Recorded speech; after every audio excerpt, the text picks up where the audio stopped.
First of all, not all early assurance programs bypass the MCAT. There's some that still assume that you will take the MCAT. You just might have to get like a lower score to stay in the program.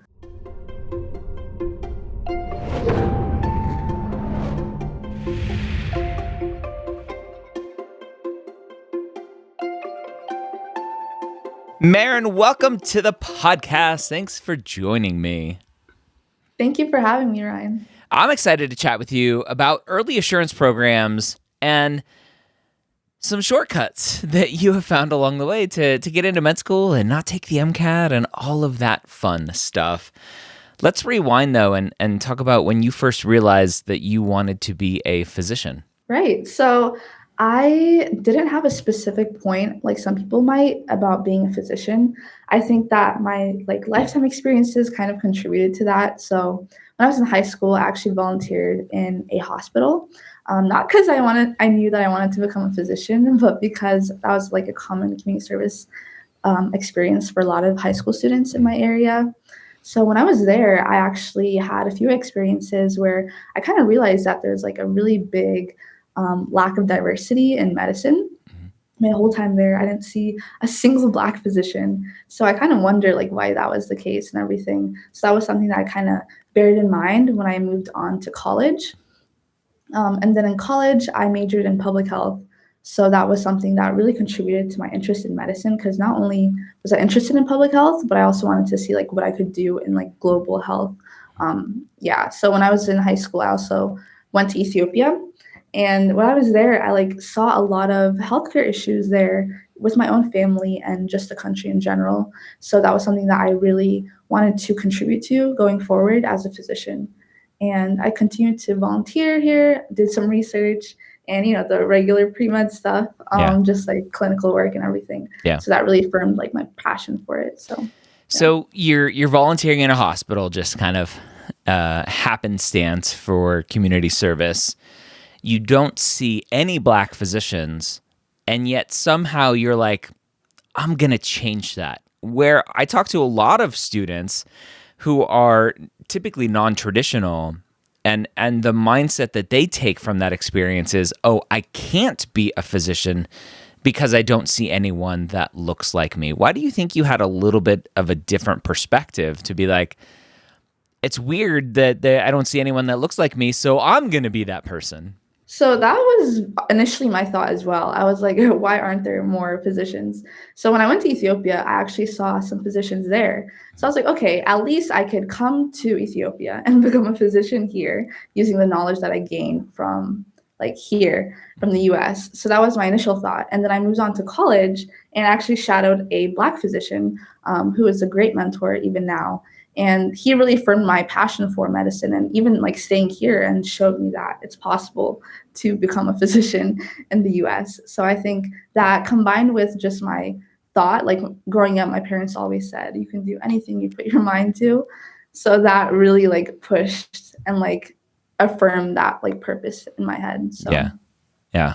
Did you have any conversations with that physician that you shadowed here in the States about why aren't there more of us? Why isn't there an equal kind of representation of 13% or whatever it is of the population is Black, but less than 5% or so of physicians are Black? Did you have those conversations? So not exactly, but I think I would say that something that I thought of in that area and that aspect and just my own experience is when I was in high school, I was involved in a nonprofit for first generation underrepresented students. And in that nonprofit, something that I really saw is kind of the stereotypes or the thoughts that people might have. Maybe it's the whole availability heuristic, but just seeing me and assuming that I might not perform as well as someone that someone that looks different than me. I think that was something that I really thought about, and kind of even I have a passion for education and kind of just mentoring and tutoring students. So that was something that I really kept in mind and thought about, even though I didn't have those specific conversations with that physician. Yeah. At what point did you finally kind of put your flag in the ground and go, yep, I'm pre-med, I'm going to be a doctor? That's a good question, honestly. I think since I applied my sophomore year, everything about my thought process and everything had to be accelerated. Since I was basically gonna say that I was gonna become a physician so young. So I really was just thinking about it. It was like as I was shadowing, I was like, can I see myself doing this? Can I actually be a physician? And I know there's like a lot of different specialties. So I shadowed in 3 different specialties at the time. So I had a little bit of an inkling about how being a physician is and being a doctor is. So going forward, I knew that and just like my state of being, I'm just someone that like I like to help people. My parents raised me in that way. So I think that my personality and just my values really align with becoming a physician. Yeah. So that's when I really was like, I need to at least apply and like put my fate in the hands of God and really see like, is this something that I can do? Yeah. God, FlexMed admissions committee member, same. Right. Yeah. So let's talk about that, right? So you applied to an early assurance program known as FlexMed from Mount Sinai. I had them on the podcast a long time ago, episode 16 of the Pre-Med Years, or then it was called the Medical School HQ podcast. Why apply to an early assurance program? And how did you find out about it versus just going the traditional route of first year, second year, third year, apply, graduate, start med school? So I actually listened to that podcast episode because as soon as I decided I wanted to apply to FlexMed, I was looking up FlexMed like all over the internet. So I did listen to that episode and I feel like that really helped me. But the way that I found out about it was my roommate actually sent us the application in our group chat. So this was during quarantine. So we were all home during the pandemic. So we had a lot of free time. So as soon as I saw the application, I like did a bunch of research into like the program and how I would be able to apply. So the reason that I did it was because I knew that I wasn't really losing anything by applying. Since it's your sophomore year, I could always apply the traditional route if I wasn't able to get in. And actually, as soon as I applied, I kept studying for the MCAT because I wasn't too sure that I would get in, honestly speaking. But yeah, ultimately it worked out. I did a lot of research on the school before I committed. So that was something that I took really seriously since it's binding. Yeah. And I ultimately did choose to accept the acceptance. So yeah. So explain that for someone who may not understand when you say it's binding. So you're applying to this program and it's binding and they accept you. You got to go, right? You do have to go. It's not as binding as like other programs now that I'm really thinking about it. You can say no later on, but at that point you haven't taken the MCAT. You haven't applied traditionally, so you would have to take some time to do that. That wasn't something that I was particularly interested in doing, so I didn't really consider it too much, especially because I already knew so much about the program even before like interviews. Yeah. So like preparing for interviews, I learned a lot about Sinai in general and FlexMed. And so that was something that I'm really glad that I did. Yeah. What do you think is the benefit besides not taking the MCAT, right? That's the assumed benefit that I think a lot of students are chasing. Outside of that, what do you think is the benefit of an early assurance program like FlexMed? So I can't really speak for all early assurance programs since they're all very different. The thing that I really appreciated about FlexMed is the whole idea of the flexibility behind it. So I had a lot of free time to be able to pursue my other passions that I was really interested in. And one of their essays actually helps you get into that. And that was something that was discussed very thoroughly during my interviews, was what I was going to do with the free time that this allotted me. So you actually also don't have to take organic chemistry. You don't have to take biochemistry and like a lot of physics too, and some other requirements. I personally took those before I even applied, so I wasn't allowed that. How did you fit those in before you applied? So my sophomore year was very hectic. I took organic chemistry, biochemistry, and intro biology all in those years, and the labs. And then my freshman year, I had took intro chem. So that's how I fitted it into my schedule. Why that is? It seems like such a rush. What were you hoping to graduate early just to save on tuition? Like, what was that thought process there? Yeah, I was actually planning to study abroad. So I was trying to fit all my requirements so I could study abroad. Got it. My plan was to either study abroad for a year or for a semester. So I wanted to have those credits in so I could just possibly MCAT study while I'm abroad and still apply like traditionally. So that Got was, it. yeah. So you had other plans kind of already cooking, and then you're like, oh, there's this FlexMed, and I can check that out as well. When you were looking at FlexMed, there obviously had to be some sort of emphasis on grades, right? Your performance, potentially even going back until high school. I think they look at some high school performance and high school standardized tests. So my assumption is that you're obviously a good student. So it's not like you needed to be quote unquote afraid of the OChems and biochems and stuff like that. For you, what were you hoping to do / accomplish? I'm going to put myself in the shoes of the FlexMed interviewer. Like, Maren, what are you going to do with your free time? Like, what were you hoping to accomplish? Like, you going out and solving world peace and curing world hunger? Like, what's going on there? Yeah, so I did talk a lot about my passion for like traveling and kind of just that cultural competency. So I talked about how I wanted to study abroad, and my whole plan with studying abroad was to do research in public health while I'm abroad. So that was something that I did do after I was accepted. So it was that, and just my passion for research as well.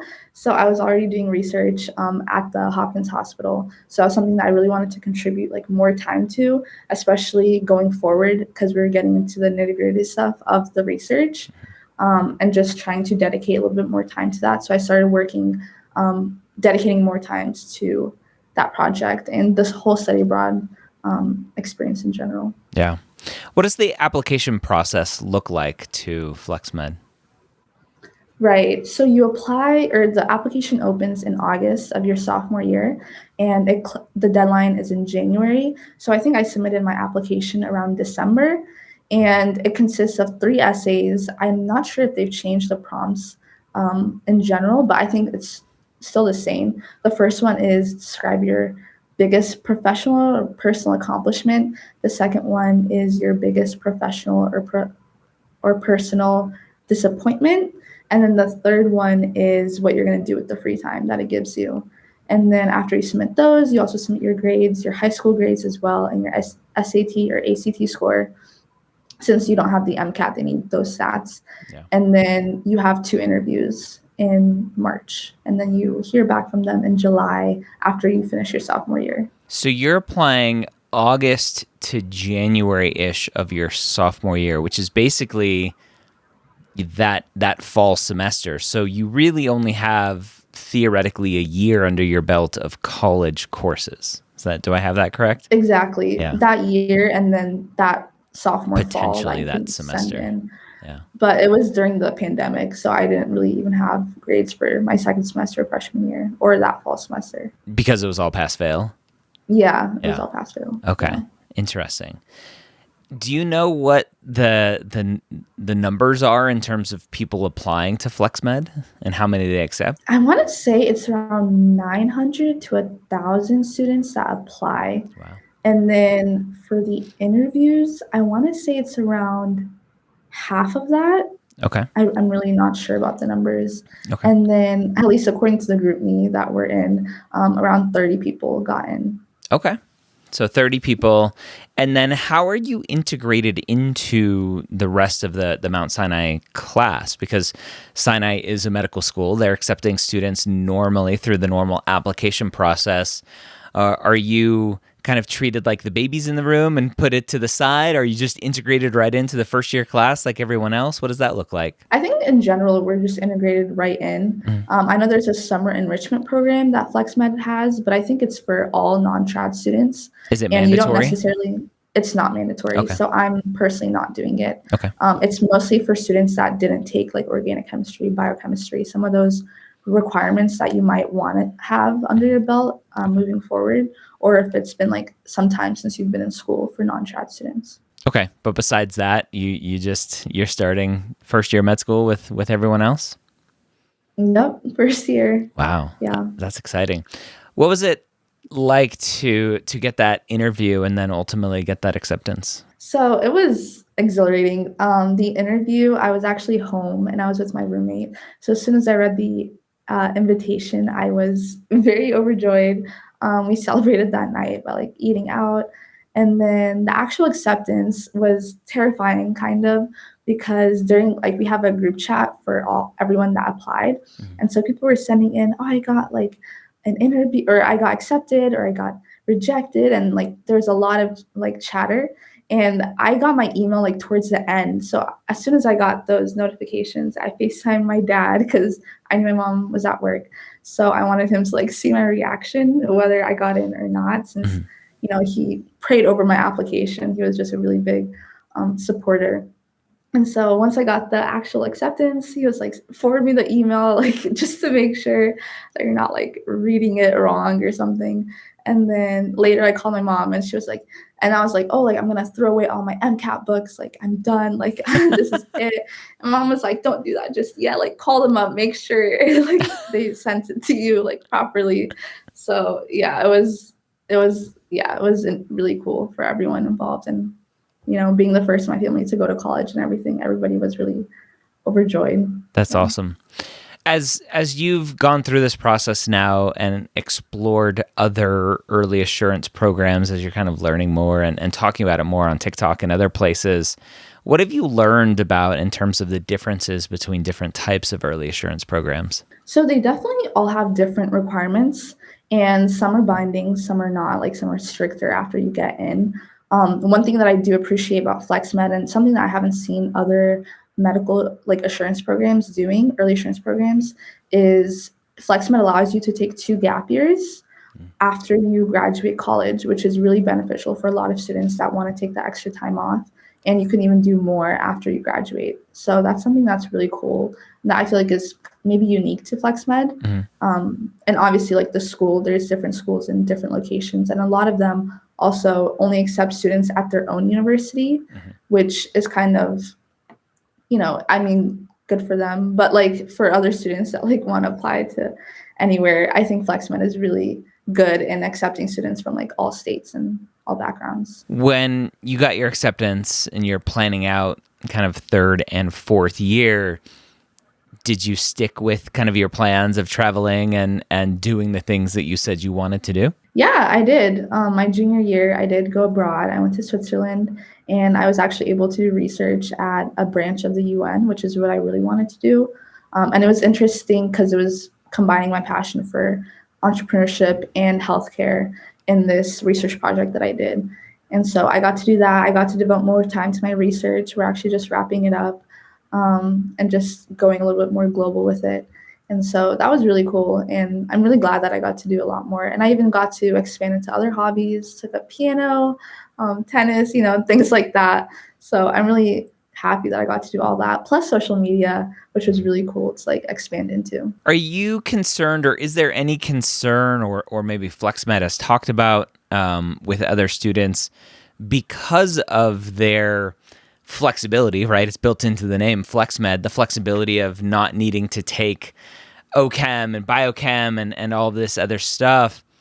Is there concern that students are less prepared for, or do you have that concern that you're not going to be prepared for these med school classes because you didn't do, or for you at least, it's been a while since you've done maybe some more rigorous hard sciences? Yeah, there is initially that concern, but I think that there must be a reason that they didn't allow, or they are not forcing people to take those classes. Mm-hmm. Maybe it's not necessarily something that you have to take. And I do know current FlexMed students that go to Sinai, which I'm really lucky to know. So that's something that I talked to them about, and I asked them like, should I be taking like another science class, just like prepare myself, or should I be like studying the MCAT like on the low key? But they all said that they were fine without doing that, and they matriculated. Some of them didn't even do the summer enrichment program, and they're doing just fine. And some of them have actually graduated last year, so Yeah. I think it's doable. And FlexMed, again, has been around a long time. I had David Muller on, the Dean for Medical Education at Sinai, this is many years ago now. And I remember that conversation talking about how the data shows the students do just fine. And I'm like, so why are we making students jump through all these hoops with OChem and biochem and physics and all this other stuff we have at least an N of one. We have one school that shows, hey, our students are doing fine without those classes. So I don't know. It's interesting. What do you think Yeah. about that? Yeah, I agree. I feel like maybe, this could be a program that other schools could look into, especially maybe for those students that are interested in medicine early on in their career. Because I know some people, they realize it a little bit later. So maybe after by taking those classes, they're like, oh, I'm interested in science or something like that. I came into college knowing that I was interested in science. I took a few classes, IC San Diego in my high school journey. So that was something that I knew going forward, but maybe that's something that students figure out along the way by taking those classes. Yeah. So I feel like it could really just depend on the student and their interests. Yeah. Is there anything you feel like you're missing because you went this path? Honestly, at this moment, I want to say no, just because like I'm already so close to starting. I feel like there isn't, but I feel like maybe if I hadn't took those classes, if I hadn't took organic or biochemistry, then maybe that's something that would be slightly concerning. But in that case, I would just take the summer enrichment program since it's there for that purpose. So other than that, not really. I'm honestly at this point just really excited to start. Yeah. And in terms of shortening your educational path, FlexMed doesn't necessarily shorten the path, right? It's just removing some of the typical requirements like the MCAT, biochem, OChem, etc. But you're still graduating from undergrad typically in 4 years and then starting med school, right? So it's not like an accelerated program. Do I have that right? Exactly. Yeah, some early assurance programs are accelerated. There's 3 years of college and then 4 years of medical school, similar to BSMD programs. But FlexMed, as you stated, is 4 years of college and then you matriculate. Got it. Got it. Okay. What else do you think students should know about early assurance programs to think about whether or not it's going to be right for them? So I think something that a lot of students should think about is, first of all, not all early assurance programs bypass the MCAT. There's some that still assume that you will take the MCAT. You just might have to get like a lower score to stay in the program. Alongside that, I think it's really important to really research the school before you apply because it is a really big commitment for the next 4 years of your life, possibly more if you want to stay there for residency. So definitely research the school, not just for the interview season and whatnot, but for your own personal journey. And I think that really helps you learn a lot about the school too, because I feel like going into the school now, I know a lot about the different programs and resources that it offers. And that's something that you can also get by talking to current students. Yeah. So definitely networking and everything. You got your acceptance, you said kind of end of sophomore year, that summer between sophomore and junior year. What sort of interactions are you having with the faculty of the med school, the deans of the med school? Or is it, hey, we'll see you in a couple of years? Is there interaction or do they just kind of let you go do your thing? Or do you have to check in with them? Like what's going on in between that time? Right. So after you get in, you actually still have to do clinical hours. So there's 100 hours minimum that you have to submit. Alongside this, there's also a thesis or a capstone that you have to write as part of the requirements after you get in. So because of that, I was still communicating with the dean and with the admissions office to submit those documents through the portal. So that was something that really kept us, I guess, in contact. And then obviously, like as it's getting closer now, I've been talking more with the financial aid office and the deans in general as well, because I've been trying to figure things out, especially with moving and housing. But that's something that all the incoming medical students are doing. So not specifically for FlexMed. Let's talk about social media for a second. What brought you to the social media world to start talking about all of this? Right. So the reason that I started TikTok was basically just to tell more students about FlexMed, because I feel like even at Hopkins, which is known as like a doctor factor, just like a lot of pre-med students go here, not a lot of students knew about FlexMed. So I feel like that was something that I really wanted to spread, especially to other students. Specifically as an underrepresented student myself, as a first generation student, I thought that more other students that have similar backgrounds should know about this, since there's such an inequality gap in terms of education, just knowledge about things like this. So my first TikTok was actually like 5 seconds long. All I said is, if you're interested in bypassing the MCAT, apply to FlexMed. specifically for sophomores and freshmen in college.